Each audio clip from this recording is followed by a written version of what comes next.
હું છું મકવાણા સિંગર। કેમ છો બધા? મજામાં મજામાં જ હશો। અને આ છે મારા ઘરના। અત્યારે ચા પીવાનો ટાઈમ થઈ ગયો છે અને મારે 2 સોંગ ગાવા હોય તેની માટે ત્યારે જદી સમય સાથ જોડે ત્યારે બધાય વેરી થાય છે। કોણ પોતાનું કોણ પારખું તે દી જાય છે। જદી સમય સાથ જોડે ત્યારે બધાય વેરી થાય છે। કોણ પોતાનું કોણ પારખું મન તે દી જાય છે।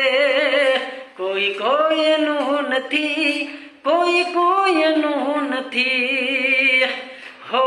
સગા સવ સુખમાં ને આવે ના દુઃખમાં, સ્વાર્થની સગાઈમાં જીવે આ જગતમાં।